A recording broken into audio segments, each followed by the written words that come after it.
So we've now created our 4 slides, and we obviously need to merge them together in order that we can produce our infographic to use on our website or as a poster. So depending on which way you're trying to go, or a leaflet, whichever choice you're going down. So to do this, we use a tool called pixlr.com.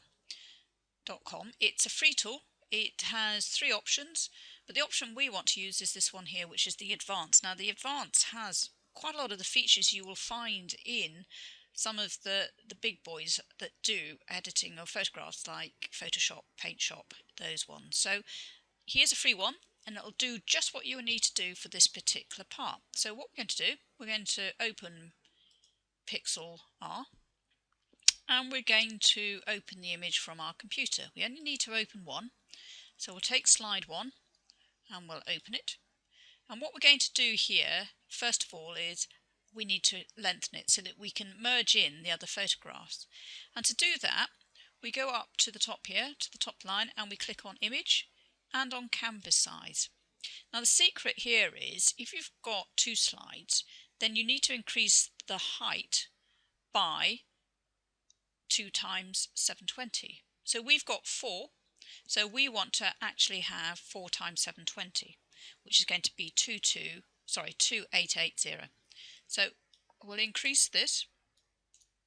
Now it doesn't matter whether this is too small or too big, because you can add to it and change it as you go along. So if you want to just do one at a time, just come in here and change the height each time. I'm just going to create the full length now, and I'll show you why it's easier to do that as we go along.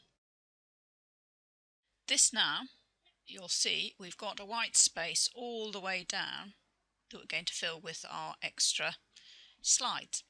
So we now go and open our next image. So we're going to open slide 2. And now what we do is we take the image and we're going to paste it in there. To do that, press Ctrl A, then Ctrl C, go back to slide 1 and press Ctrl V. Now what happens is it will often just put this over the image that you want to do it. So you need to grab it, and the way we grab it is with this tool here. So click on that, click the image and drag it down, and you may need to move the slider down to fit it in. There we go, and we line it up. You might want to bring it closer just to make sure that it overlaps, and there we go, we've got our first slide in. And we do that for each of these slides. So I'm going to open up the other 2.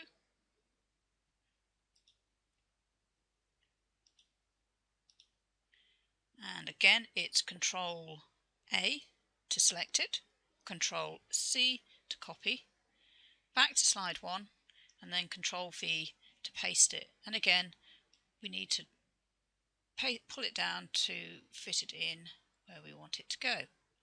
So it might take a little bit of moving around and a bit of fiddling, but there we go, that'll do. Not quite on, so let's just move it across.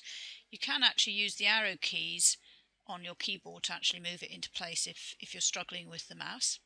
Again, we go down and add our final slide, and I'll just move this down a little bit more to where I want to paste it, and File, Open, and we pick up the last slide to go in there.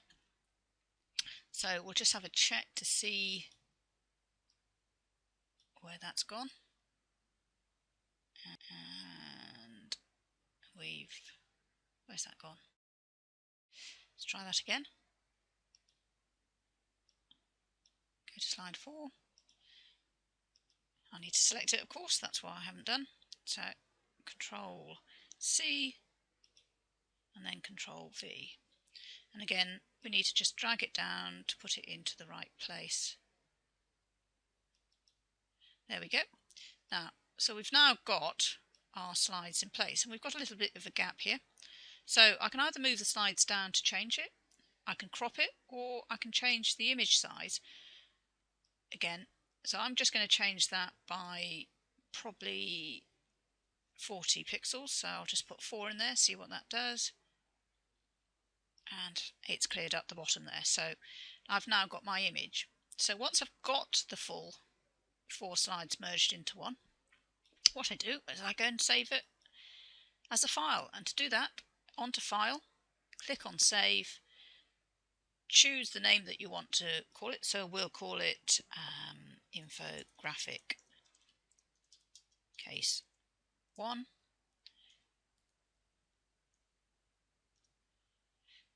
Save. It'll ask you where you want to save it, so I'm going to save it here. So we now have saved our infographic.